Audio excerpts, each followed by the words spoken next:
di kawasan Monas, Jakarta. Saudara, tentunya kita akan bersiap melihat dan juga mendengarkan apa saja yang kemudian disampaikan oleh Presiden Prabowo Subianto pada momen peringatan Hari Buruh Internasional hari ini. Karena memang ini adalah kali kedua Presiden Prabowo Subianto ini kemudian datang langsung di tengah-tengah masa buruh dalam peringatan Hari Buruh Internasional. Tentunya sejumlah pernyataan juga tahun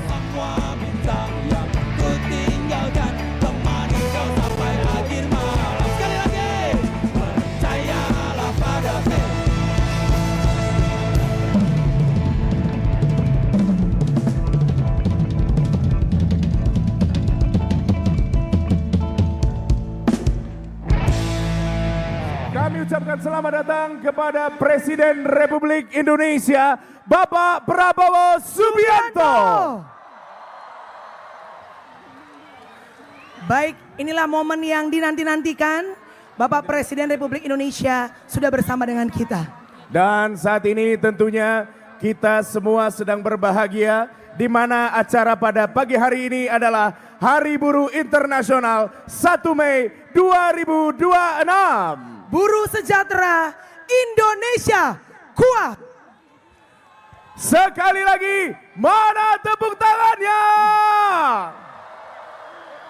Baik, kami mohon semuanya untuk tenang. Karena sebentar lagi kita akan menyanyikan lagu kebangsaan Indonesia Raya. Dan untuk itu kami akan mengajak Anda semua untuk bersama-sama kita menyanyikan lagu kebangsaan Indonesia Raya. Dan yang pasti seperti yang tadi telah kami informasikan kepada Anda bahwa kita akan banyak sekali rangkaian acara pada pagi hari ini. Betul sekali, dan jangan lupa semangatnya terus menyala sampai akhir acara.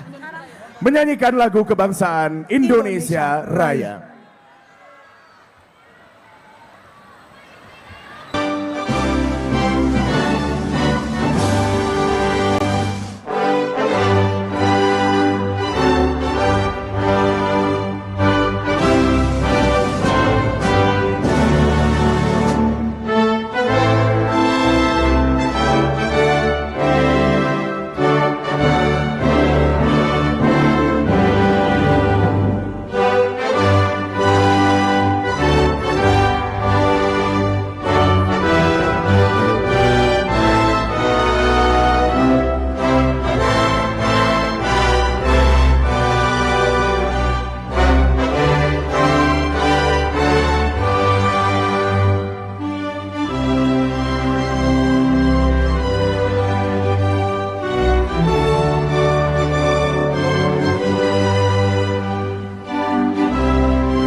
Hadirin kami persilakan untuk duduk kembali.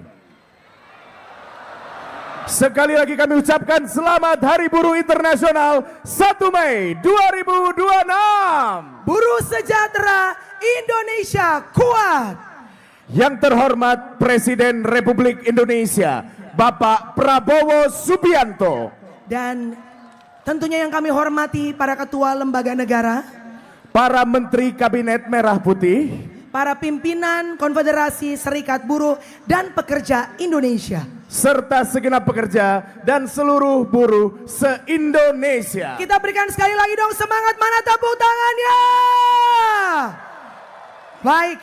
Hari Buruh bukan sekedar peringatan tahunan, melainkan sebagai wujud penghargaan kita terhadap perjuangan kaum buruh di seluruh dunia.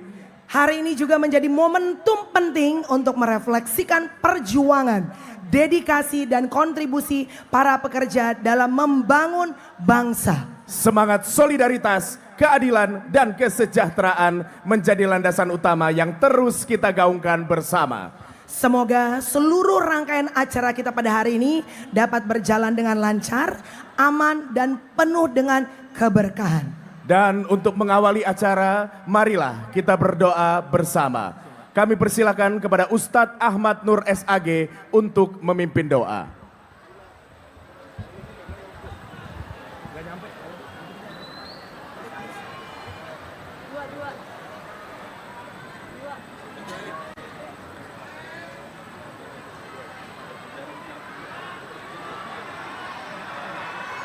Mari kita sejenak menundukkan wajah kita, mengangkat tangan kita kepada kaum buruh di seluruh Indonesia agar doa-doa kita menggetarkan pintu-pintu di langit. Bismillahirrahmanirrahim. Alhamdulillahirabbil alamin. Wassalatu wassalamu ala asrafil anbiya'i wal mursalin wa ala alihi wa sahbihi ajmain. Allahumma salli wa sallim wa barik ala Sayyidina Muhammad wa ala ali Muhammad. Ya Allah, Ya Rahman, Ya Rahim, Ya Razak, Ya Karim. Kami bersyukur atas nikmat karunia-Mu. Pada pagi hari ini kami dapat mengikuti acara peringatan Hari Buruh Internasional tahun 2026 bersama Presiden Republik Indonesia Bapak Prabowo Subianto. Ya Allah, kami memohon kepadamu dengan kedudukan mulia di sisi singgasanamu, dengan namamu yang maha agung, kebesaranmu yang maha tinggi, dan kalimatmu yang maha sempurna. Ya Allah, yang maha kuasa, dengan penuh hikmat, kami memohon kepadamu, limpahkanlah rahmat dan keberkahan-Mu atas setiap langkah para pekerja dan buruh di seluruh negeri ini. Jadikanlah setiap tetes keringat kami yang mereka curahkan sebagai amal ibadah yang Engkau ridhoi, serta sebagai kontribusi terbaik bagi kemajuan bangsa dan negara Indonesia yang kami cintai. Ya Allah, anugerahkanlah keadilan, kesejahteraan, serta perlindungan bagi seluruh pekerja dan buruh negeri ini. Ya Allah, ya Allah, ya Tuhan yang maha pengasih dan lagi maha penyayang, bimbinglah dan sinarilah dengan kasih sayang-Mu hati dan jiwa kami, satu padukan hati kami. Mudahkan ikhtiar kami ya Allah, serta anugerahkan kepada kami kecerdasan dalam berpikir, kesungguhan dalam berkarya, dan keikhlasan dalam bekerja, agar kami dapat terus bekerja untuk kemajuan dan kesejahteraan bangsa dan seluruh rakyat Indonesia. Ya Allah yang maha pengampun, wahai Zat ampunannya yang lebih luas dari dosa dan kesalahan hambanya, ampunilah dosa dan kesalahan kami, dosa dan kesalahan orang tua dan para pendahulu kami, serta para pemimpin kami. Perkenalkanlah doa kami ya Rabb. Rabbana atina fid dunya hasanah wa fil akhirati hasanah wa qina azabannar. Walhamdulillahi rabbil alamin. Wassalamualaikum warahmatullahi wabarakatuh. Selamat Hari Buruh Internasional. Hidup buruh. Kami ucapkan terima kasih kepada Ustadz Ahmad Nur SAG. Tepuk tangan sekali lagi untuk semua yang hadir di sini. Baik, kita lanjutkan berikutnya laporan pimpinan Serikat Buruh. Hari ini adalah Hari Buruh Internasional 2026 di mana aspirasi dapat disampaikan, harapan dapat disuarakan, dan semangat diperjuangkan bersama. Baik, saat inilah kita akan mendengarkan bersama laporan yang akan disampaikan oleh pimpinan Serikat Buruh. Yang pertama selaku Presiden KSBSI, Ibu Eli Rosita Silaban. Selanjutnya, Ketua Umum KPBI Bapak Ilham Syah. Presiden KSPI Bapak Said Iqbal. Ketua Umum KSPSI MHJ Bapak Jumhur Hidayat. Presiden KSPI AGN Bapak Andi Gani Nena Wea. Mari kita sambut dengan penuh semangat.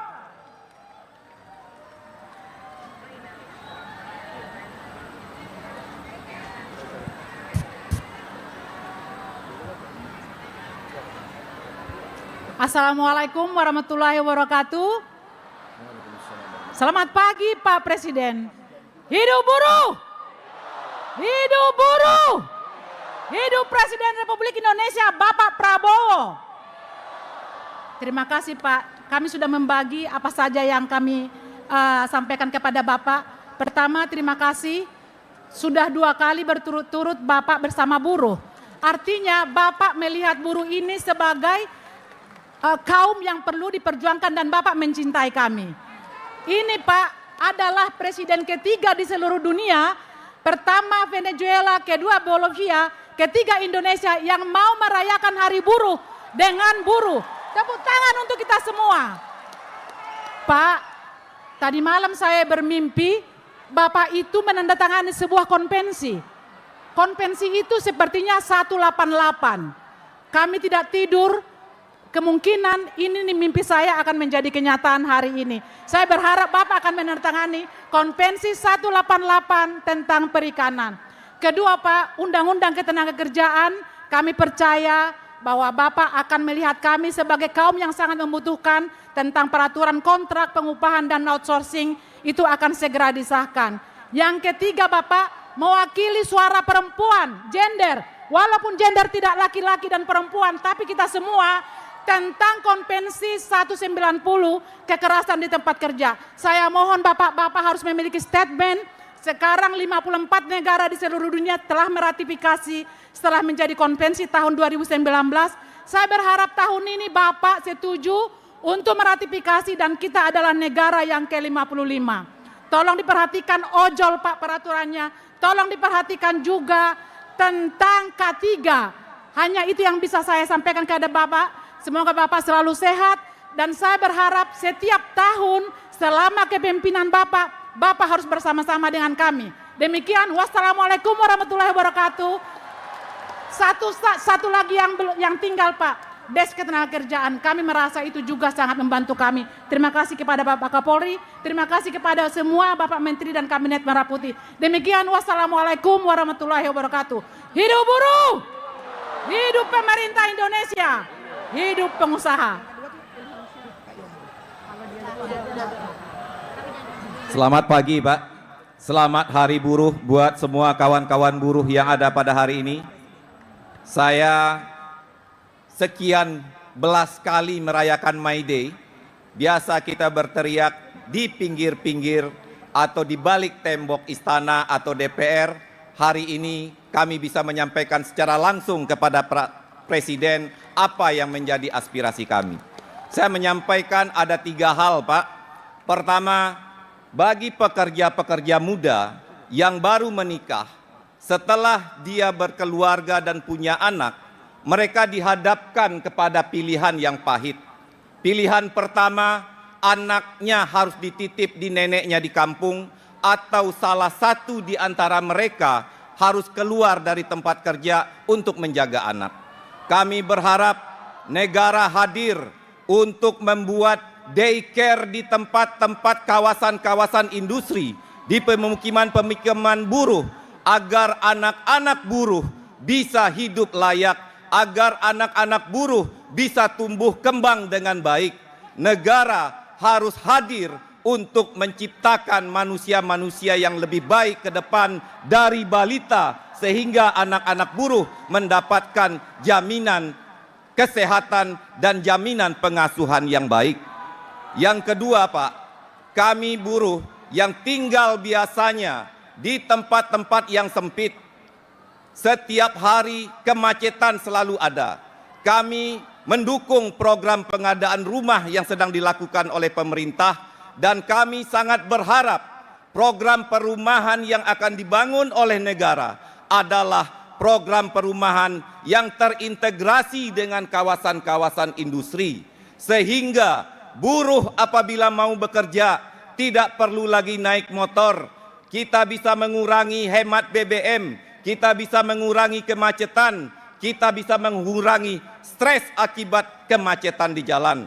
Perumahan yang terintegrasi dengan kawasan adalah jalan yang terbaik dan ini adalah cara kita untuk meningkatkan kesejahteraan buruh. Karena 20-30% pengeluaran dari upah habis untuk membayar kontrakan setiap bulannya. Yang terakhir, kita tahu aturan undang-undang yang masih minim ini masih banyak pelanggaran-pelanggarannya. Di sini ada Bapak Kementerian dari Menteri Menaker yang hadir pada hari ini. Kami berharap fungsi pengawasan benar-benar bisa efektif untuk memastikan semua aturan bisa dijalankan oleh setiap perusahaan. Tidak boleh lagi ada pengusaha yang membayar upah di bawah ketentuan. Tidak boleh lagi ada union busting. Tidak boleh lagi ada yang lalai terhadap K3.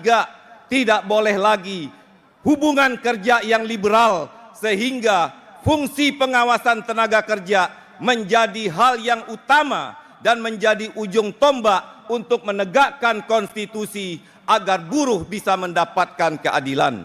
Terima kasih Bapak Presiden. Hidup buruh!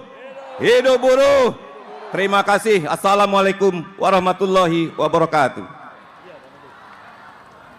Assalamualaikum warahmatullahi wabarakatuh. Yang terhormat Bapak Presiden dan segenap jajaran Kabinet, hadirin sekalian, hidup buruh! Saya hanya ingin menyatakan berterima kasih kepada Presiden karena telah memastikan bahwa kaum buruh Indonesia sekarang bersatu di bawah kepemimpinan Bapak Prabowo Subianto. Insya Allah semua cita-cita yang diharapkan bisa terwujud karena persatuan ini.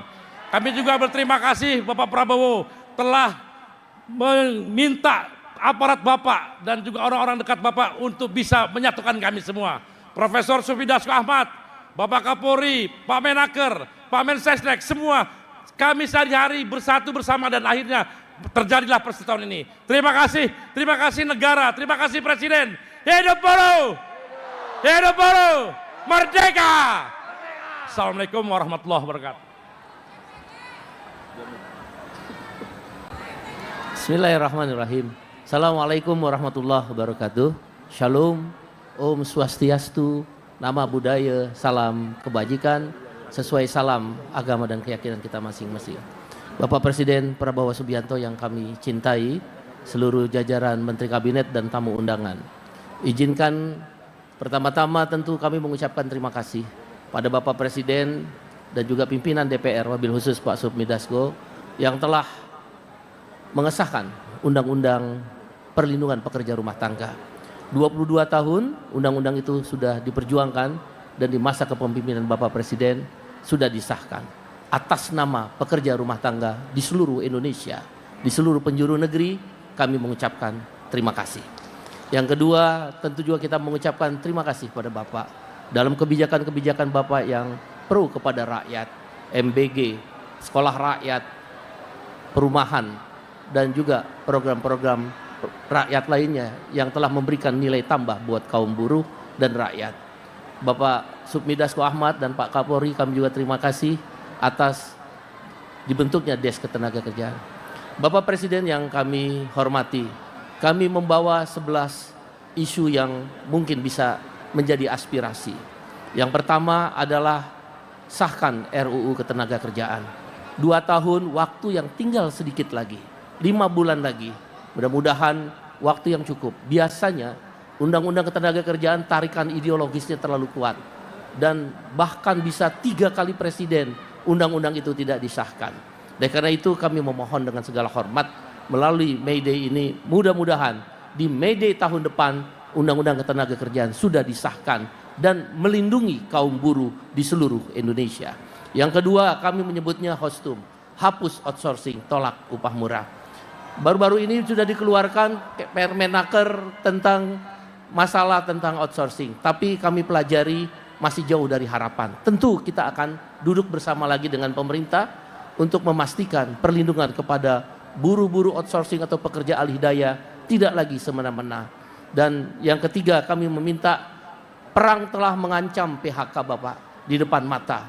Oleh karena itu, Satgas PHK yang Bapak dengungkan mudah-mudahan bisa segera dideklarasikan. Yang keempat adalah reformasi pajak. Kami minta pesangon, tunjangan hari raya, dan pensiun tidak dikenakan pajak.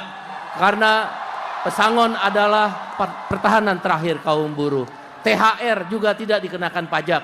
Oleh karena itu, kami meminta reformasi pajak dilakukan. Yang kelima, untuk melawan korupsi, kami mendukung untuk disahkannya RUU perampasan aset.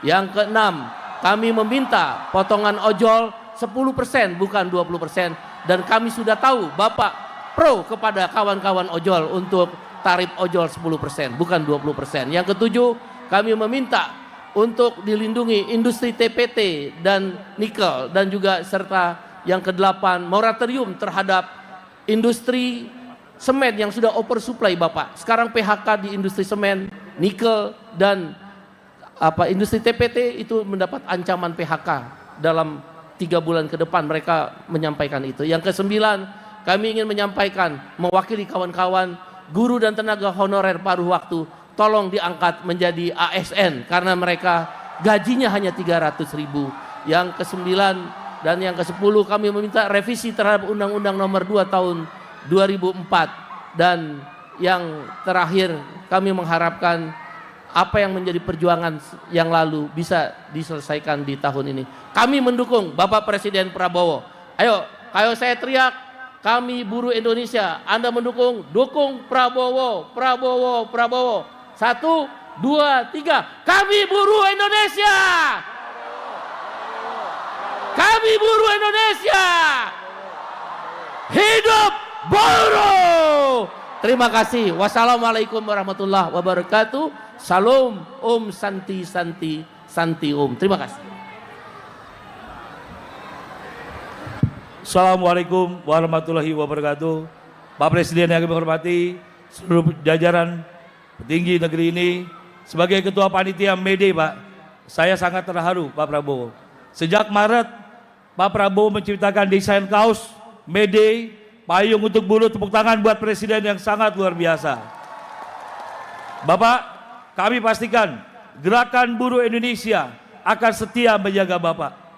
Karena Bapak sangat sayang dengan buruh. Kami sangat mencintai Bapak. Tahun ini sangat luar biasa, Pak. Seluruh elemen buruh, kiri, kanan, tengah, bersatu di panggung ini, Pak. Luar biasa. Semua karena saya cintai kepada Bapak.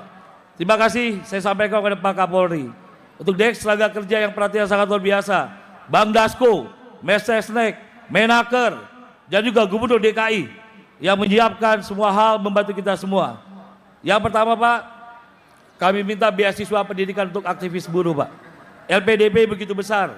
Aktivis buruh ingin punya masa depan yang luar biasa untuk membangun organisasinya. Yang kedua, rumah sakit buruh. Sudah 30 tahun belum bisa terrealisasikan, Pak. Bisa dibangun di kawasan-kawasan industri. Yang ketiga, kami mengingatkan pada Bapak, Bapak punya janji untuk meresmikan Museum Ibu Marsinah, simbol perjuangan buruh di Nganjuk, Jawa Timur. Semoga Bapak menyempatkan di rangkaian May Day ini untuk meresmikan Museum Ibu Marsinah, simbol perjuangan kami semua. Akhir kata, terima kasih untuk seluruh buruh Indonesia. Terima kasih untuk Presiden Prabowo Subianto. Hidup buruh! Hidup buruh! Hidup buruh! Wassalamualaikum warahmatullahi wabarakatuh. Baik, kami ucapkan terima kasih untuk para pimpinan Konfederasi Serikat Buruh dan Pekerja yang begitu luar biasa. Boleh berikan tepuk tangan yang meriah. Dan para hadirin, ini begitu luar biasa, beberapa aspirasi Ya. sudah disampaikan oleh pimpinan Serikat Buruh pada pagi hari ini. Betul sekali. Dan mudah-mudahan bisa segera terrealisasi. Amin. Baik, kita lanjutkan dengan pembacaan ikrar oleh seluruh buruh se-Indonesia. Kami mengundang perwakilan Ketua Federasi untuk memimpin ikrar. Yang pertama kami undang Bapak Ristadi. Berikutnya kami mengundang Ibu Mirah Sumirat, Bapak Karel Sahetapi, Bapak Rusdi, dan Bapak Darta Pakpah. kami persilahkan.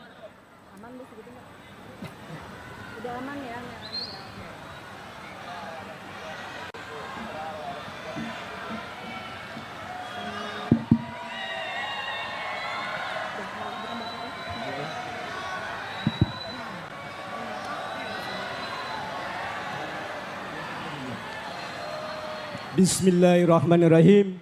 Assalamualaikum warahmatullahi wabarakatuh. Masih semangat? Hidup buruh! Baik kawan-kawan sekalian, mari kita bersama-sama mengucapkan ikrar buruh Indonesia untuk mengikuti kami. Dan mohon berkenannya kawan-kawan pimpinan buruh beserta tamu undangan untuk berdiri. Diikutin. Mohon diikuti oleh seluruh peserta. Ikrar buruh Indonesia. Ikrar buruh Indonesia. Kami buruh Indonesia berjanji. Kami buruh Indonesia berjanji. Memperkokoh persatuan. Dalam solidaritas tanpa batas.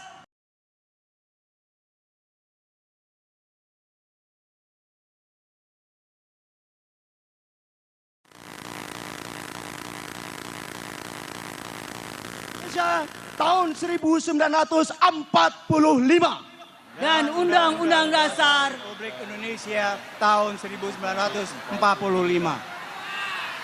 2. Kami buruh Indonesia berjanji mengabdikan tenaga dan karya dengan integritas demi kemajuan Indonesia. 3. Kami buruh Indonesia berjanji berjuang bersama untuk kesejahteraan buruh Indonesia yang berkeadilan. 4. Kami buruh Indonesia berjanji menjunjung tinggi martabat manusia dalam setiap langkah kerja. 5. Kami buruh Indonesia berjanji mengawal pembangunan ekonomi agar adil dan berpihak pada rakyat pekerja. Hidup buruh! Hidup buruh! Hidup buruh! Terima kasih. Assalamualaikum warahmatullahi wabarakatuh. Waalaikumsalam warahmatullahi wabarakatuh. Buruh sejahtera Indonesia Kuat. Kami ucapkan terima kasih sekali lagi kepada para pimpinan Konfederasi Serikat Buruh dan Pekerja. Baik, kami persilahkan kembali untuk boleh duduk menempati bangku-bangku yang sudah disiapkan. Dan kita sampai juga tentunya ini satu momen yang begitu luar biasa. Bangku-bangku yang sudah disiapkan dan kita sampai juga tentunya ini satu momen yang begitu luar biasa. Dan tentunya ditunggu-tunggu oleh kita semua. Sahabat-sahabat buruh, kita telah bersama-sama mendengarkan orasi yang menjadi cerminan semangat, perjuangan dan harapan para buruh pekerja Indonesia. Marilah kita dengarkan sambutan dari Presiden Republik Indonesia kepada Bapak Prabowo Subianto. Dengan penuh hormat kami persilakan.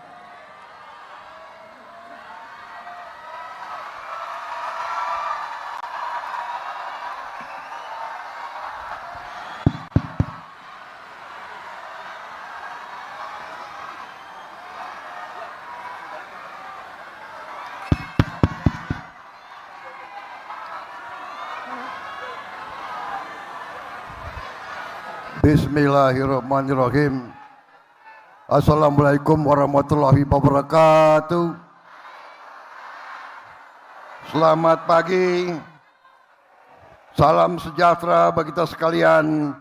Shalom, salve, om swastiastu, nama budaya. Salam kebajikan. Merdeka! Merdeka! Hidup buruh! Saudara-saudara sekalian, yang saya hormati, para pimpinan lembaga negara yang hadir, Ketua Majelis Permusyawaratan Rakyat Republik Indonesia, Saudara Ahmad Muzani, Wakil Ketua Dewan Perwakilan Rakyat Republik Indonesia, Profesor Sufmi Dasko Ahmad, saudara-saudara, para menteri yang hadir, Menseknek, Menteri Luar Negeri, Menseknek Prasetyo Hadi, Menteri Luar Negeri, Saudara Sugiono, Menteri Tenaga Kerja Profesor Yasierli yang membela kepentingan kalian terus-menerus, Menteri Hukum Saudara Supratman Andi Aktas, Menteri Perlindungan Pekerja Migran Indonesia Saudara Mukhtarudin, Kepala Staf Presiden Jenderal TNI Purnawirawan Dudung Abdurrahman, Kapolri Jenderal Polisi Listio Sigit Prabowo, Panglima TNI Jenderal TNI Agus Subianto. Namanya sama dengan nama saya itu. Sekretaris Kabinet RI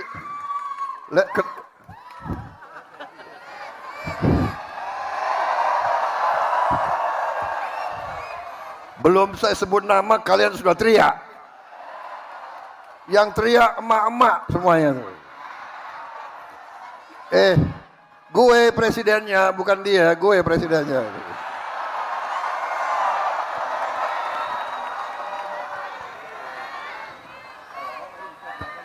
Sekretaris Kabinet RI Letnan Kolonel Teddy Indra Wijaya, Kepala Badan Komunikasi Pemerintah Saudara Muhammad Kodari, Wakil Menteri Sekretaris Negara 1 Marsikal Madya TNI Purnawirawan Bambang Eko Suharyanto, Wakil Menteri Sekretaris Negara 2 Saudara Juri Ardiantoro, Wakil Menteri Ketenagakerjaan Saudara Afrian Syahnur, Wakil Menteri Desa dan Pembangunan Daerah Tertinggal Saudara Ahmad Riza Patria, Gubernur DKI Saudara Pramono Anung Wibowo. Bowonya sama. Partainya lain nggak apa-apa. Untuk buruh tidak ada partai. Kita semua membela kepentingan buruh.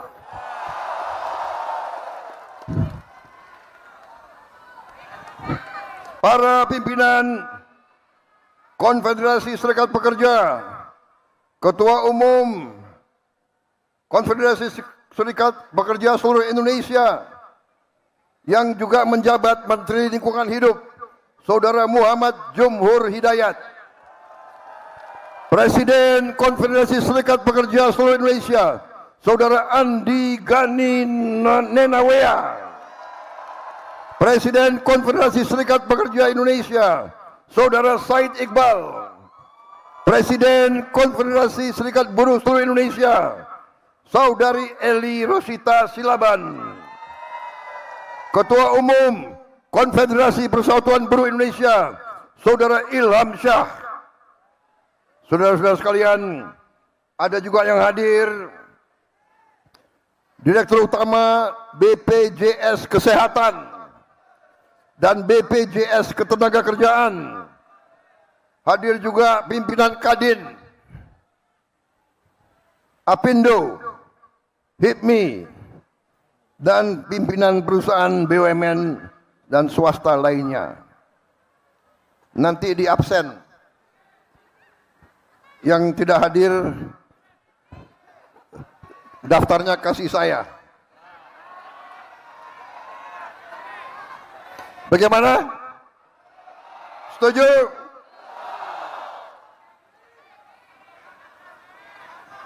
Ini banyak sekali organisasi serikat buruh. Harus disebut satu-satu?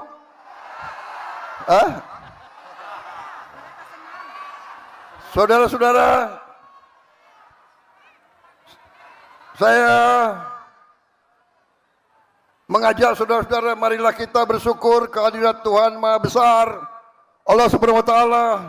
Kita diberi kesehatan, bisa berkumpul pada hari yang bersejarah ini, 1 Mei, May Day, Hari Buruh seluruh dunia. Saudara-saudara, hari ini adalah hari perjuangan kaum buruh.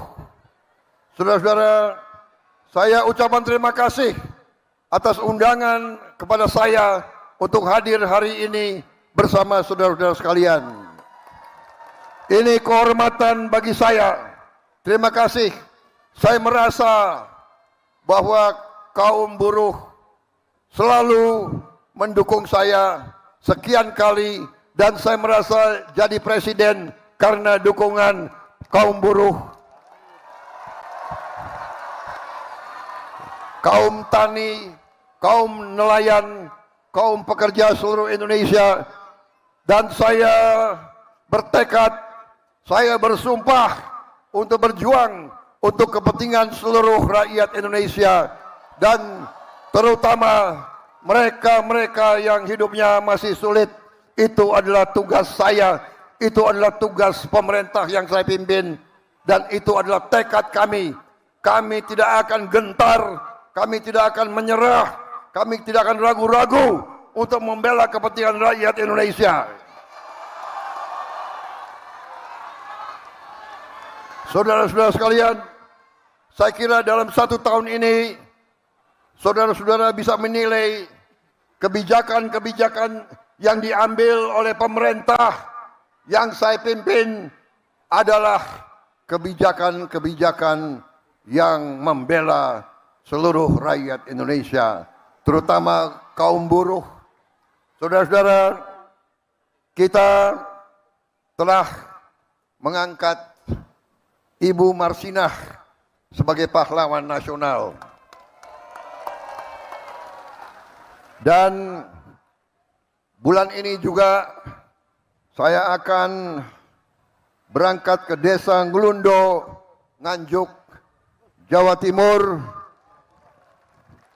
untuk meresmikan Museum Perjuangan Buruh yang diberi nama Museum Marsinah. Saudara-saudara, hari ini saya bisa melaporkan kepada saudara-saudara bahwa kita telah mensahkan Undang-Undang Perlindungan Pekerja Rumah Tangga. Kalau tidak salah, ini adalah perjuangan lama, perjuangan 22 tahun. Bahkan selama Republik berdiri belum pernah ada undang-undang perlindungan pembantu rumah tangga.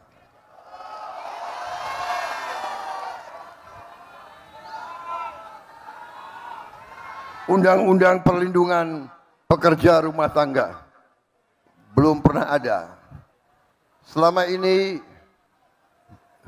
pekerja-pekerja rumah tangga entah dibayar upah berapa, tidak jelas. Sekarang pertama kali dalam sejarah NKRI kita sahkan Undang-Undang Perlindungan Pekerja Rumah Tangga. Saudara-saudara, saya terima kasih. Saya terharu. Saya diundang di tengah-tengah saudara-saudara.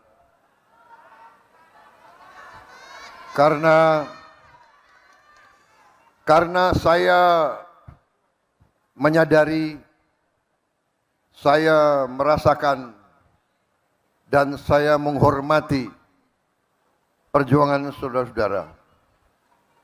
Seorang yang bekerja dengan badannya, dengan keringatnya, dengan tangannya adalah seorang yang mulia, seorang bekerja dengan halal, seorang berjuang untuk anaknya, untuk istrinya.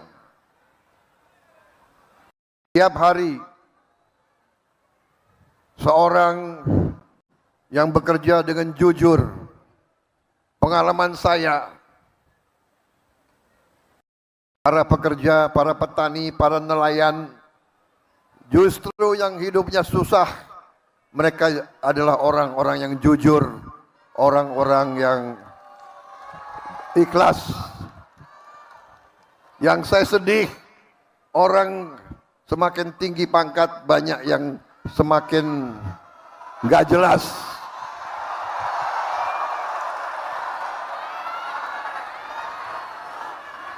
Saya heran, semakin pinter, banyak yang pinter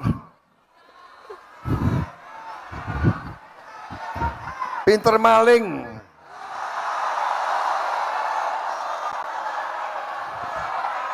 Nggak habis pikir aku, nggak habis pikir.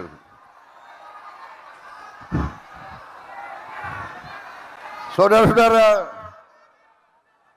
saya merasa terpanggil karena saya dari usia muda, saya masuk tentara, ingin menjaga negara ini, ingin membela negara ini, ingin membela rakyat saya.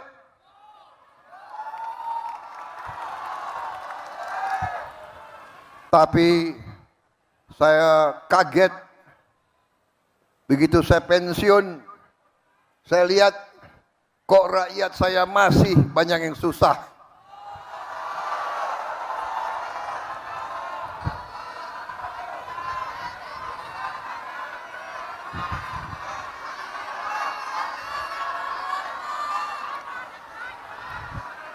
Saya telah mempertaruhkan nyawa saya berkali-kali untuk bangsa ini.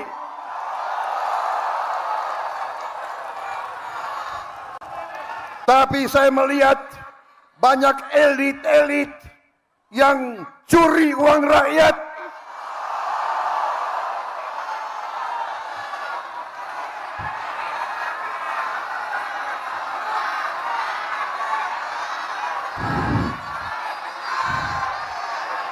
Bukan ini yang saya perjuangkan. Bukan negara yang dirampok oleh maling-maling, saya tidak rela. Saya tidak rela ada anak-anak Indonesia yang lapar. Saya tidak rela ada ibu-ibu yang tidak bisa memberi susu untuk anaknya.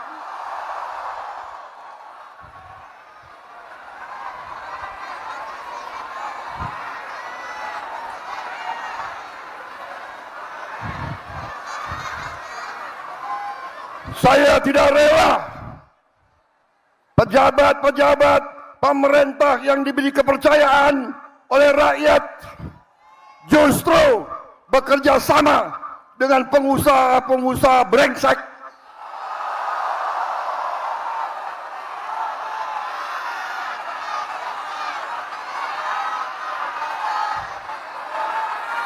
Dengan pengusaha-pengusaha serakah.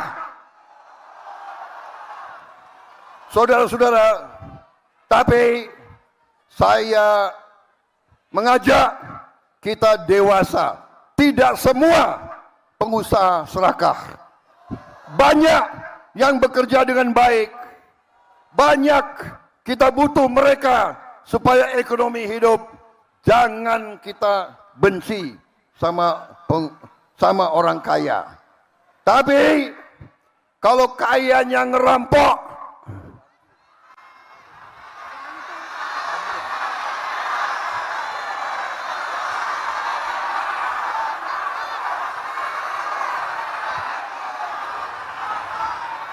saudara-saudara sekalian, saya 5 kali pengen jadi presiden. 5 kali. 4 kali gue kalah.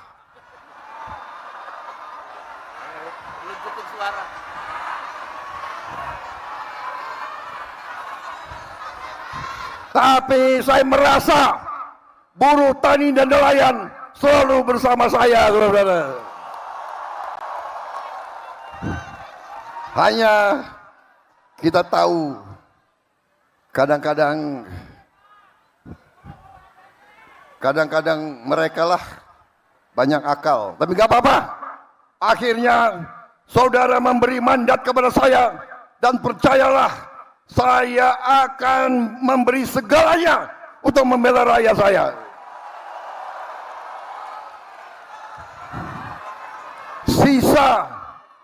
Sisa hidup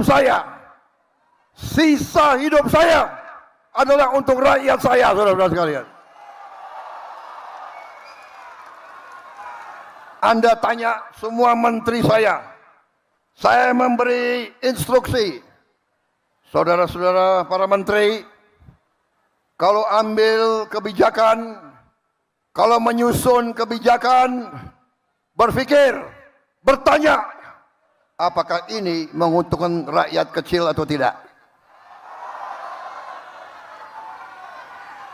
Kalau menguntungkan rakyat kecil, laksanakan. Itu sudah benar. Nggak usah ragu-ragu. Saudara-saudara sekalian, bagaimana ini ada pidato yang bagus sudah disiapkan? Perlu saya bacakan?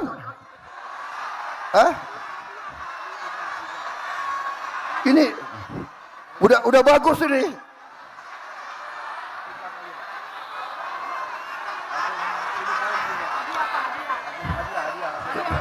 Saudara-saudara sekalian, saya ingin menggambarkan bahwa ini sudah dibikin nih pidato, gue baca ya.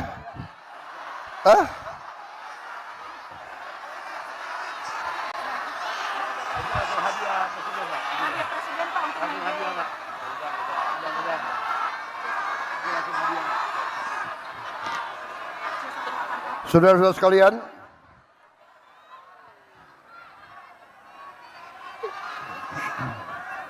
saya sudah mengeluarkan keputusan Presiden nomor 10 tahun 2026 tentang pembentukan Satuan Tugas Mitigasi Pemutusan Hubungan Kerja dan Kesejahteraan Buruh.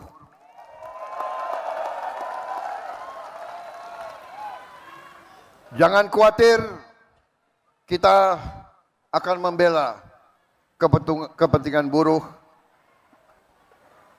yang diancam PHK. Kita akan membela dan kita akan melindungi, saudara sekalian.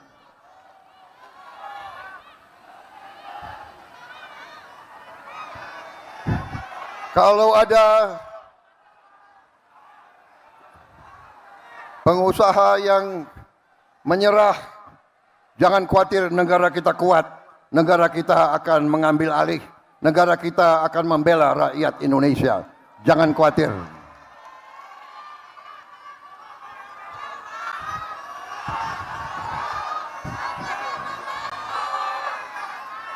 Saudara-saudara perhatikan, seluruh dunia dalam keadaan krisis. Banyak negara sudah panik, kita masih aman. Kita swasembada pangan kita aman. BBM kita masih aman. Berapa tahun lagi kita, tidak lama lagi, kita akan swasembada BBM, swasembada energi, saudara-saudara. Tadi saya diberi banyak saran dan sebagian besar saran oleh pimpinan-pimpinan Anda itu masuk akal dan itu akan kita perjuangkan. Tadi disampaikan bahwa buruh perlu tempat penitipan anak, daycare. Ini saran yang baik. Ini akan kita perjuangkan. Ini akan kita laksanakan dalam waktu yang sesingkat-singkatnya, saudara-saudara sekalian. Tadi juga disampaikan bahwa buruh sangat memerlukan rumah yang terjangkau. Kita sudah membangun cukup banyak tahun ini, sudah sampai 350.000 rumah, tapi sasaran kita adalah minimal 1 juta rumah. Kita akan mulai tahun ini juga 1 juta rumah. Dan rumah-rumah ini akan sesuai saran saudara, akan dibuat di klaster-klaster yang dekat dengan kawasan-kawasan industri, yang dekat dan tempat bekerja. Dan saya sudah rencanakan kita akan bikin kota-kota baru. Kota-kota baru, tiap kota mungkin terdiri dari 100.000 rumah susun 100.000, dan saya perintahkan harus ada sekolah, harus ada fasilitas olahraga, harus ada daycare, harus ada rumah sakit, dan yang paling penting harus ada transportasi, entah kereta api ringan, bis, supaya pekerja bisa masuk ke pekerjaan dengan lancar dan baik. Dan saudara-saudara, kita akan coba bahwa nanti buruh yang diberi kartu bisa naik transport dengan harga yang sangat ringan. Maunya gratis semua itu. Ini lo punya pemimpin di belakang gue maunya gratis. Tenang. Saudara-saudara, di mana-mana setelah saya jadi presiden, saya belajar, saya lihat data-data. Percayalah, negara kita sangat kaya, saudara-saudara sekalian. Hanya kekayaannya ini banyak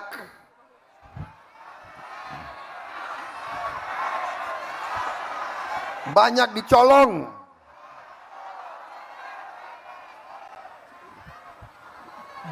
Mereka bikin kebun tanpa izin.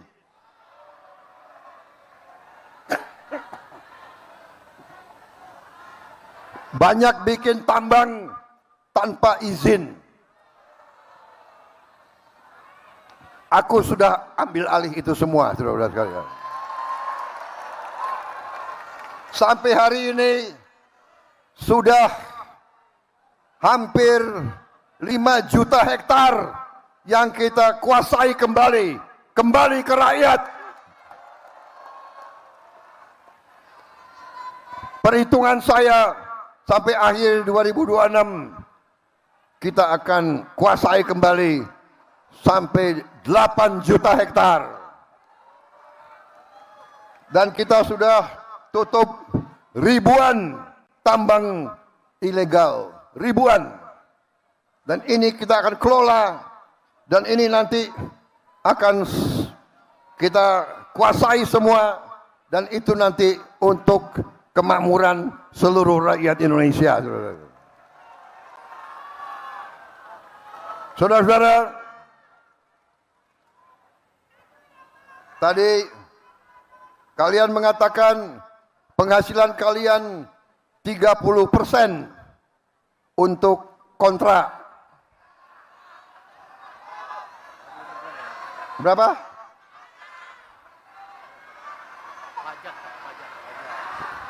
Nanti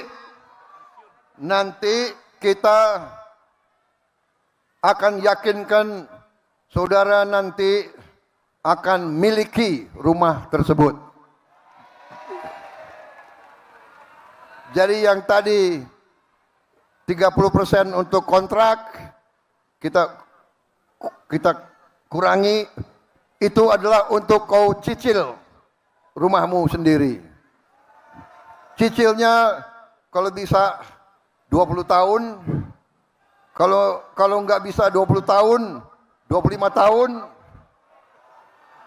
kalau belum lunas 25 tahun, 30 tahun, kalau tidak bisa 35 tahun, 40 tahun. Karena buruh tidak mungkin lari kemana-mana. Betul?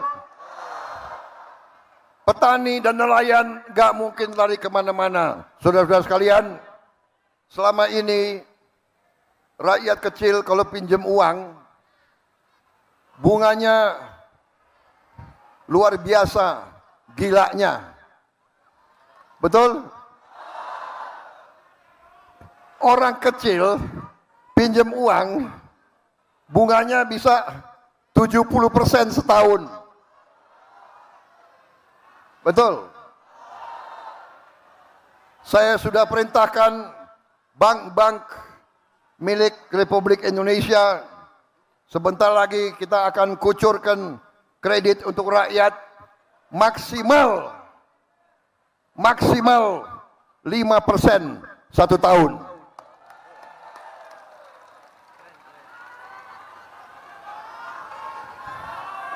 Saudara-saudara, ojol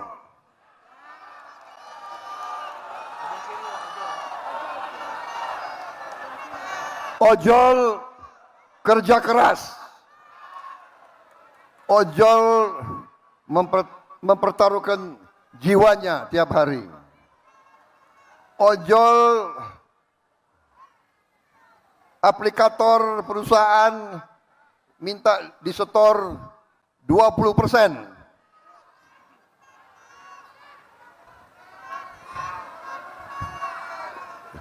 Gimana ojol? Setuju 20%? Bagaimana 15%? Berapa? 10. Kalian minta 10%? Iya. Saya katakan di sini, saya tidak setuju 10%. Harus di bawah 10%.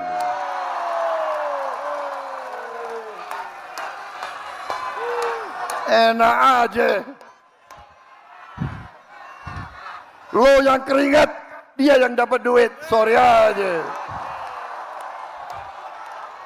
Kalau nggak mau ikut kita, nggak usah berusaha di Indonesia.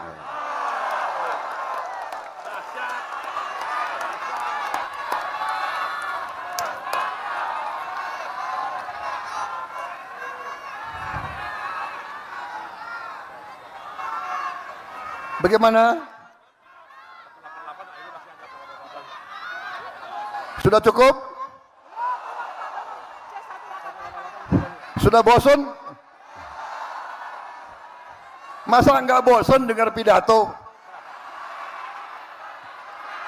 Lebih baik dangdut aja ya, gimana?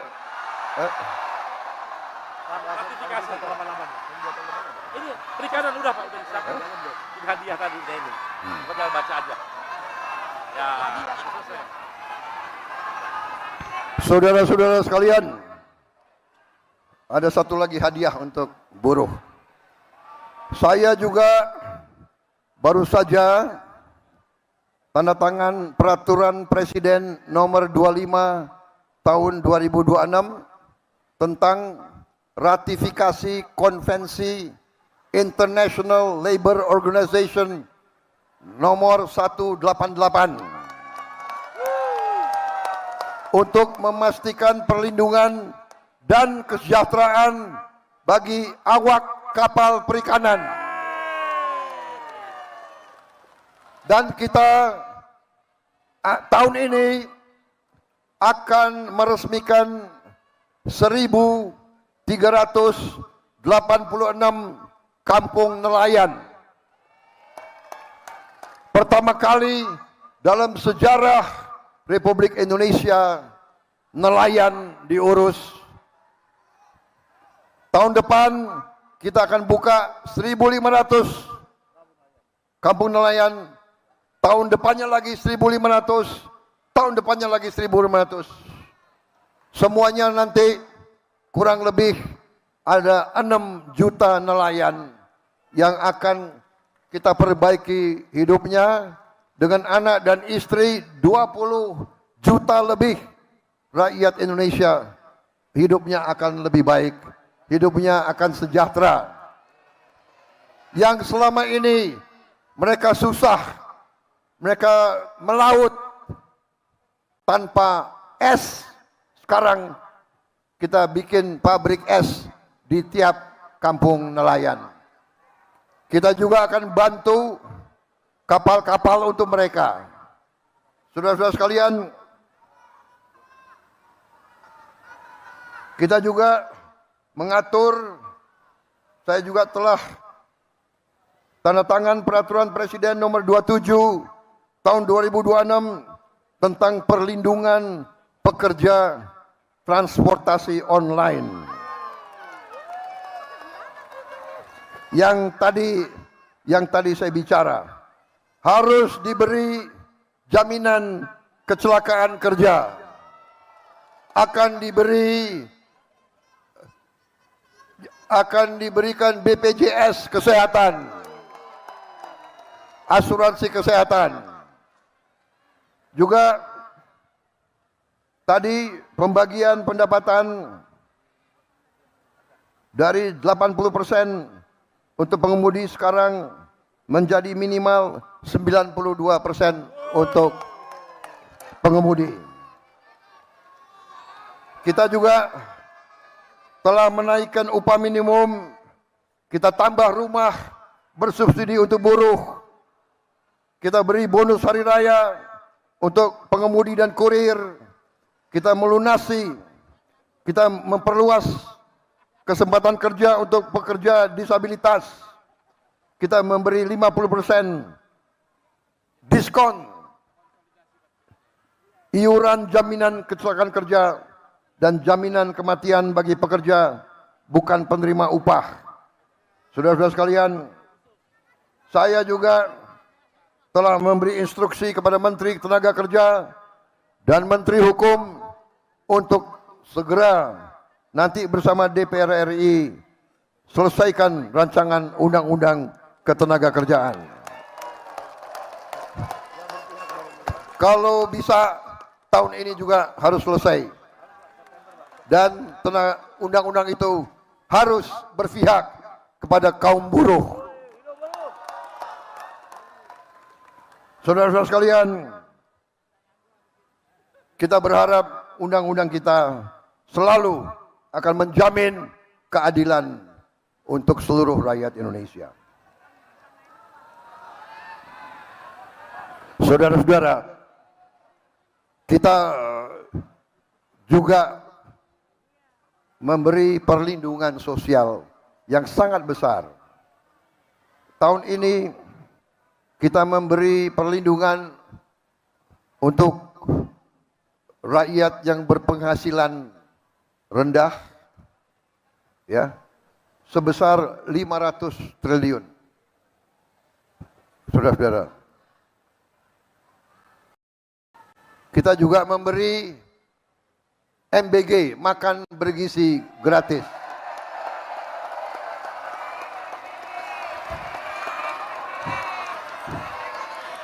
Saya bertanya kepada saudara-saudara, MBG bermanfaat atau tidak?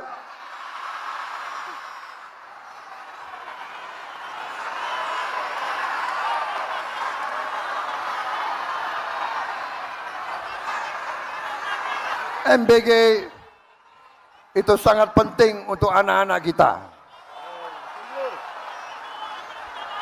Saudara-saudara sekalian, anak-anak kita banyak yang mengalami kurang gizi. badannya kecil, selnya tidak berkembang. Ya.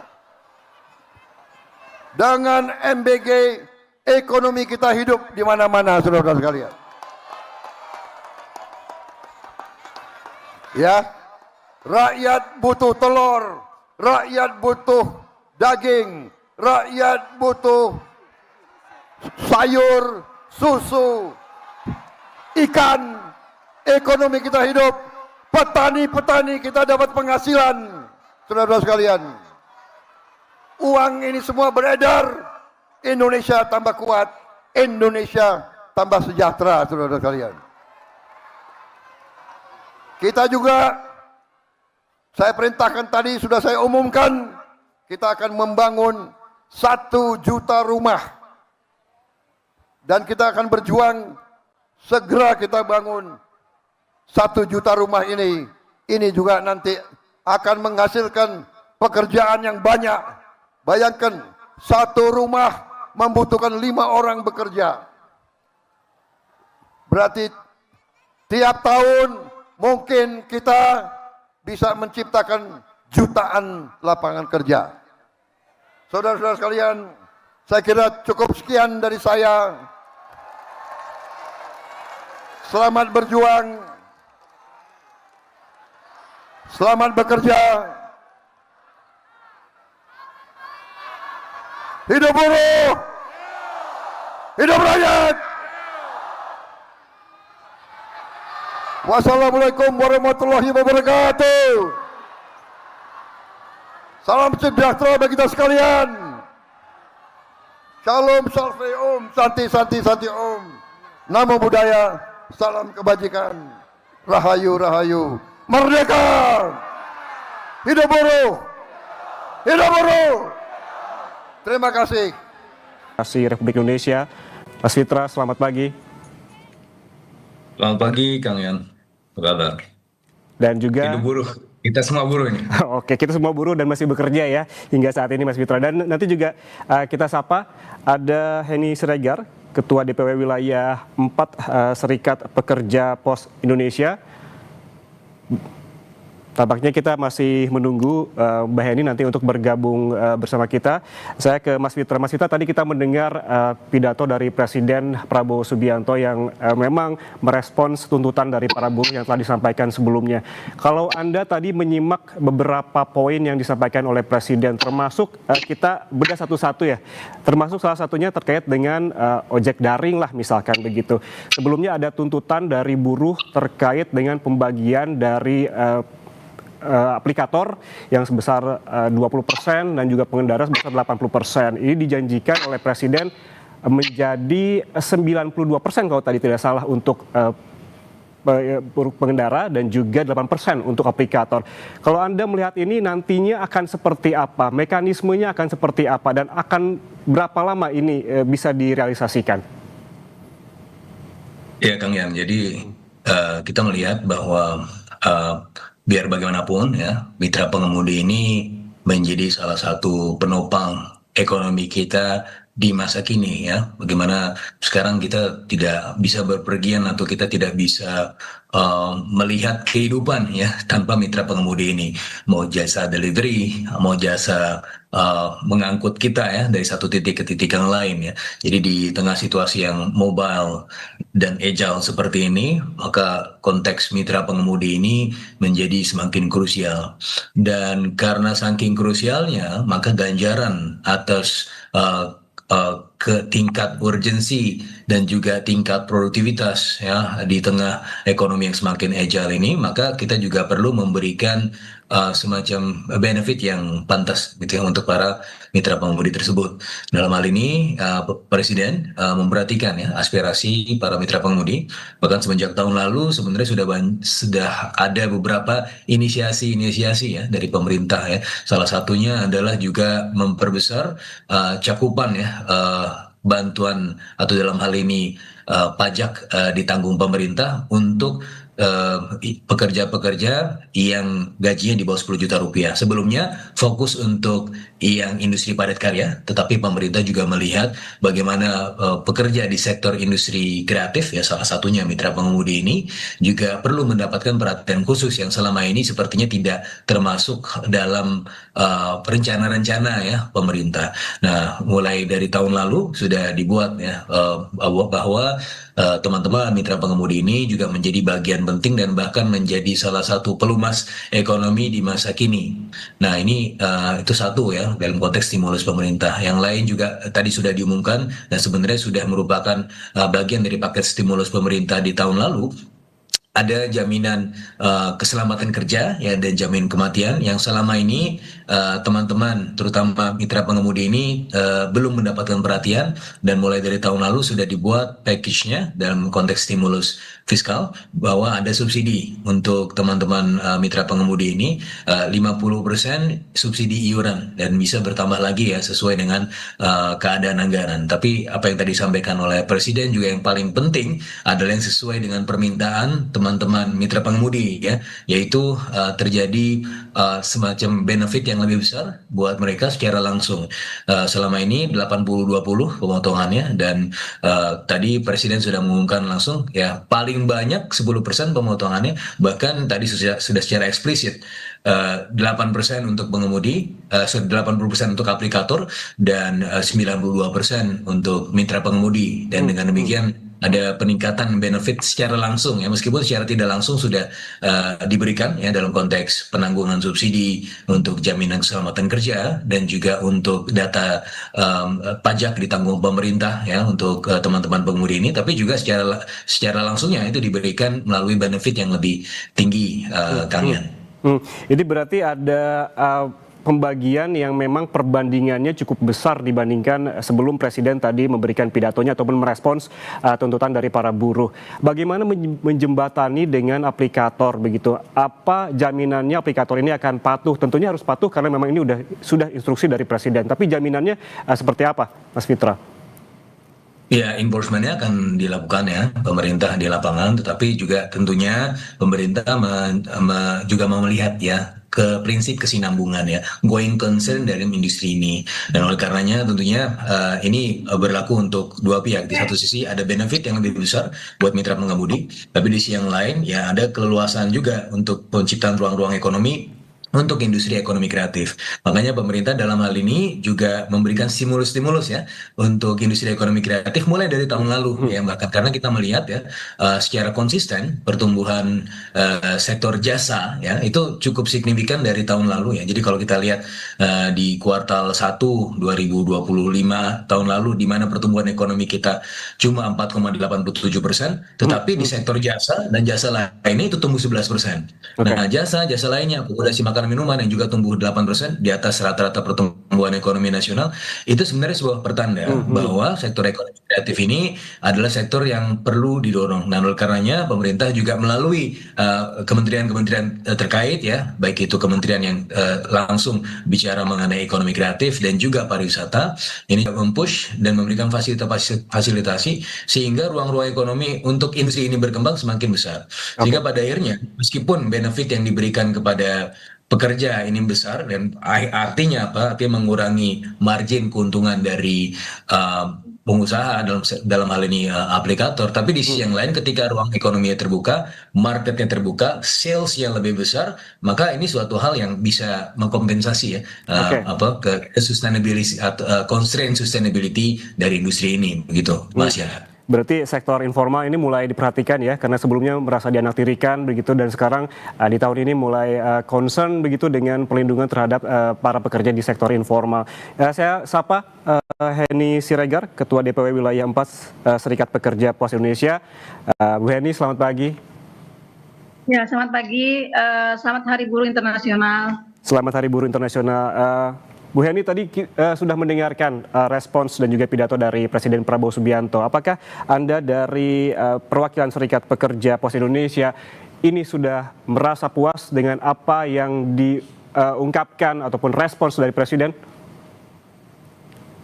Alhamdulillah.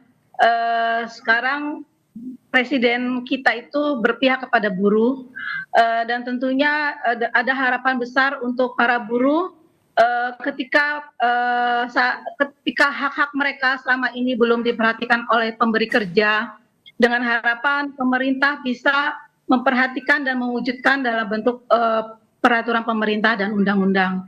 Dalam hal ini seperti yang tadi disampaikan oleh Pak Presiden, di mana ojol akan mendapatkan hak yang lebih besar lagi, fee yang lebih besar lagi ketika platform itu hanya 8% dan untuk ojol 92%, karena saya terus terang saya juga pemakai setia ojol, gitu Pak. Bu Heni, bagaimana juga respons Anda terkait juga tadi Mas Fitra berbicara soal sektor informal begitu, saat ini pemerintah tidak hanya concern terhadap para pekerja formal tetapi juga di sektor informal. Respons Anda terhadap tadi janji-janji Presiden terhadap sektor informal seperti apa? Untuk saya atau Pak Fitra ya? Untuk Bu Heni. Oh ya. Kalau saya sebenarnya hanya ingin pemerintah lebih memperhatikan K3 untuk BUMN, sehingga kenyamanan kerja dan keselamatan kerja itu bisa lebih diperhatikan. Biar bagaimanapun saat ini dengan kondisi serba sulit ya, dampak dari perang, tentunya net income juga meningkat, PHK ada di mana-mana, pengusaha atau pemberi kerja juga tentunya akan mengalami kesulitan jika tidak dibantu oleh pemerintah. Dalam hal ini saya berharap dengan adanya campur tangan pemerintah bisa memberikan kenyamanan dan bisa untuk membuat pekerja lebih nyaman lagi. Bisa membuat pekerja lebih nyaman lagi, artinya nyaman di sini kalau kita balikkan ke konteks tadi di sektor informal, termasuk para pengemudi ojol, bukan hanya pembagian antara pengemudi dan juga aplikator, bagaimana di sini pemerintah juga melindungi para pekerja ini dengan jaminan kecelakaan kerja, ada juga BPJS Kesehatan dan lain-lain. Namun kita bahas usai jeda, tetaplah bersama kami di Breaking News Kompas TV.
Muga-muga sing nang kene sugih kabeh, sehat kabeh.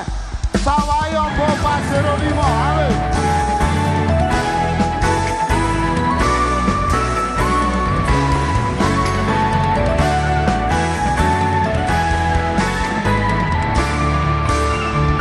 kami di Breaking News Kompas TV, saudara, dan kita lanjutkan perbincangan bersama tenaga ahli utama Badan Komunikasi Republik Indonesia, Fitra Faisal, dan juga Ketua DPW Wilayah 4 Serikat Pekerja Pos Indonesia, Henny Siregar. Saya ke Mas Fitra. Mas Fitra, tadi sebelum jeda saya sempat membahas terkait dengan ojek daring begitu, bukan hanya pembagian antara pengemudi dan juga aplikator, tapi tadi juga Presiden menyinggung soal Perpres 27 tahun 2026 terkait perlindungan pekerja transportasi online. Apabila bisa dijelaskan lebih detail lagi, ini seperti apa dan bagaimana realisasinya? Karena memang ini luar biasa, ada jaminan kecelakaan kerja dan juga ada BPJS Kesehatan yang nantinya akan diberikan kepada para pengemudi ojek daring.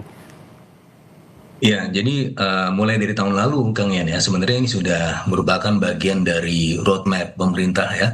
Jadi kalau ingat di paket stimulus terakhir yang dikeluarkan bulan September dan Oktober, itu sudah mulai memuat, ya, subsidi iuran, terutama untuk jaminan keselamatan kerja, ya, untuk teman-teman mitra pengemudi. Karena kita melihat bahwa dan pemerintah juga melihat bahwa dunia itu sudah semakin keras, ya. Di jalanan sudah semakin keras, masyarakat dalam hal ini mitra pengemudi sudah bekerja tanpa henti, bahkan bisa sampai 12 jam. Nah, dengan begitu risiko-risiko keamanan, risiko-risiko kesehatan itu menjadi sangat besar sekali, ya. Dan kita sudah melihat juga bagaimana risiko-risiko keamanan ini terkait dengan terutama keselamatan kerja ini bahkan kecenderungannya sangat minimal, ya, untuk teman-teman ini. Dan kita melihat bahwa ketika ini main income earners, ya, sebagai suami, sebagai istri yang juga menghidupi keluarganya, ketika kejadian yang paling kita tidak inginkan terjadi, itu pada akhirnya keluarganya menjadi lebih miskin, gitu, ya, karena ini adalah pencari utama, ya, pencari utama pendapatan buat keluarga tersebut. Nah, sehingga dalam kondisi-kondisi seperti ini kita harus tetap menjamin bahwa keluarganya itu tetap bisa sejahtera, pekerjanya juga bisa nyaman, ya, sehingga pada akhirnya kita memberikan semacam penjaminan, ya, pada para pekerja di sektor informal ini, terutama di mitra pengemudi. Nah, dengan demikian maka kalau kita bicara mengenai bangunan institusionalnya, ya, ini memang harus kemudian diatur oleh peraturan perundang-undangan, ya, supaya ini bisa lebih mengikat, sehingga teman-teman ini bisa tetap nyaman dalam bekerja. Biar bagaimanapun para pekerja ini, ya, ketika mereka sejahtera, maka ini merupakan fondasi ekonomi, ya. Jadi ekonomi buat apa pertumbuhan ekonomi tumbuh, tapi masyarakatnya tidak sejahtera. Buat apa bangunannya megah, tapi masyarakatnya berada di pinggiran. Nah, itu yang kemudian kita lihat, ya, Presiden sudah mengamanatkan bahwa yang paling penting kebijakan-kebijakan itu ada kebijakan-kebijakan yang berpihak kepada rakyat, dalam hal ini para pekerja, ya, terutama dalam yang kita bicarakan sekarang mitra pengemudi ini juga perlu mendapatkan perhatian khusus. Selama ini kita hanya menikmati jasanya, ya, saya setiap hari menikmati jasa dari para mitra pengemudi ini, tapi siapa yang memikirkan kesejahteraan mereka? Nah, oleh karena dalam hal ini pemerintah sebagai fasilitator dan sebagai bapak untuk semua rakyatnya itu memberikan fasilitasi-fasilitasi, jaminan-jaminan untuk para pekerja, terutama pekerja yang memang rentan ini, begitu, Kang Yan. Baik, Bu Henny, menurut Anda dengan adanya Perpres 27 tahun 2026 terkait dengan perlindungan pengemudi transportasi online, apakah Anda cukup puas dengan poin-poin tadi, ada jaminan kecelakaan kerja, BPJS Kesehatan, ataukah Anda merasa masih ada yang perlu dimaksimalkan?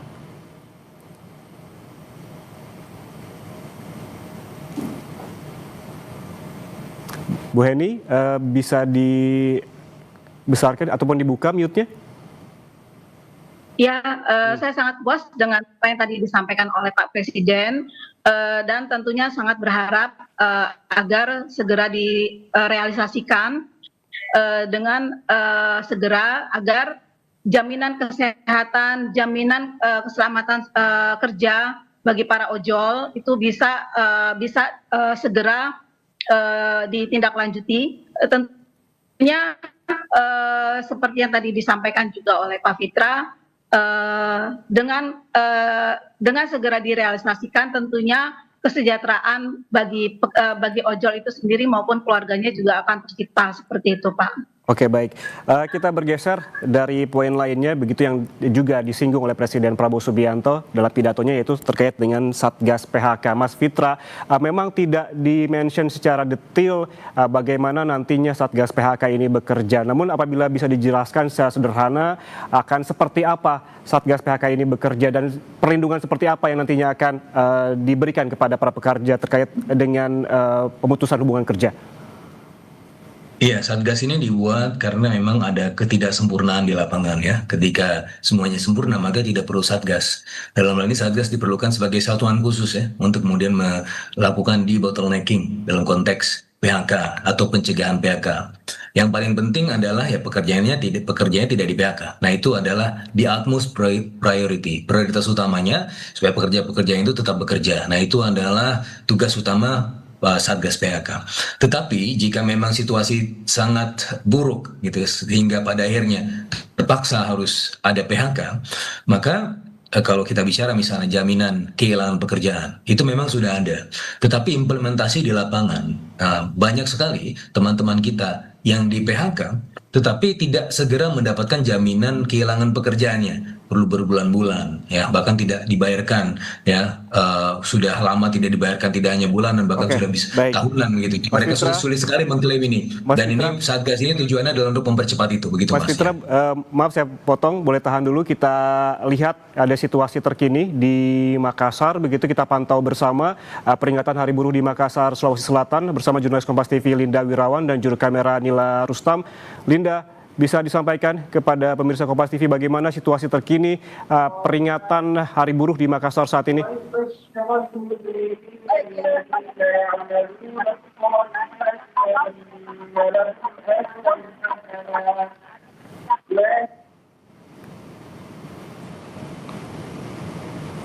Para organisasi buruh ini bergantian datang di bawah jembatan layang. Jadi sistemnya ini para organisasi buruh berada di atas mobil atau di atas kendaraannya yang diberi nama mobil komando, dan mereka ini bergantian berdatangan di bawah flyover. Jadi ketika ada satu organisasi buruh datang di bawah flyover, berorasi, menyampaikan tuntutannya, nanti kemudian mereka bergeser ke titik selanjutnya dan nanti akan digantikan oleh organisasi buruh yang lain. Dan seperti yang Anda lihat di belakang saya saat ini, salah satu organisasi buruh sedang berada di bawah jembatan layang untuk menyampaikan orasi mereka. Sebelumnya juga ada organisasi buruh yakni Konfederasi Serikat Nusantara yang juga berganti-gantian untuk menyampaikan orasi mereka, menyampaikan tuntutan mereka di bawah jembatan layang. Dan yang bisa kami sampaikan bahwa mereka berganti-gantian menyampaikan tuntutannya. Kalau tadi dari Konfederasi Serikat Nusantara,